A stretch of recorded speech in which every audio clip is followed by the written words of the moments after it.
Vous savez, je vais décider de faire une seconde partie de ma critique du chapitre 166 de Demon Slayer, 100% spoiler bien sûr. La dernière case avec la première lune supérieure qui sort son katana. Hein. Pour te dire, c'est un ancien, non seulement c'est un ancien profondeur du démon, c'est l'ancêtre de Tokito, déjà. Et en plus, putain, de ce que je me souviens maintenant que j'y pense.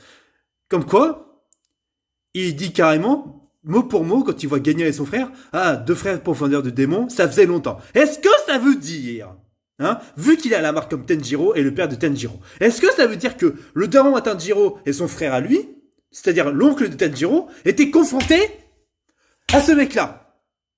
Est-ce que le père de Tenjiro, Tanjiro, un truc comme ça, il était confronté à ce mec-là? Ou alors, est-ce que ça veut dire que le méchant qu'on voit, ce serait pas l'oncle de Tenjiro?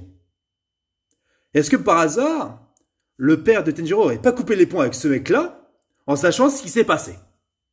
Et d'autant plus que le gars, il veut tuer ses descendants, il veut les découper et les transformer en démons pour que justement, tu vois, déjà il a un katana démoniaque, première lune supérieure, donc ça veut dire que il a des pouvoirs démoniaques, certes, mais mêlés avec du souffle de pouvoir de profondeur de démons avec leur sabre. Hein.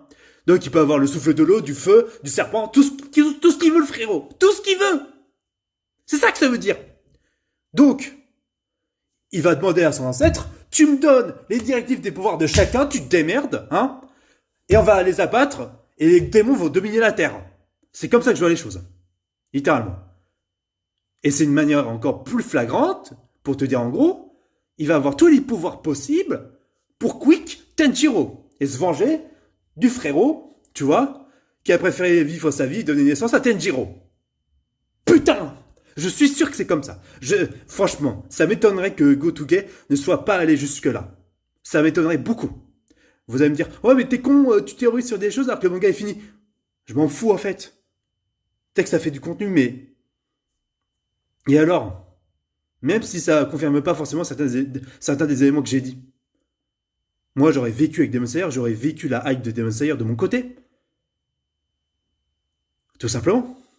On a enfin du vrai lore et des vrais twists de fou dans l'univers Demon Slayer, ça faisait depuis longtemps, alors que Demon Slayer, j'adore Demon Slayer, mais ça, c'est une histoire assez simple, honnêtement. Mais très efficace et magnifique émotionnellement et assez spectaculaire. Mais bon, tout ça pour vous dire que j'ai une grosse hype pour la suite. On verra ce que les théories me diront, si on me donne raison. Dites-moi ce que vous en pensez en commentaire, les amis. Moi, je vous dis à la prochaine. C'était Rafi.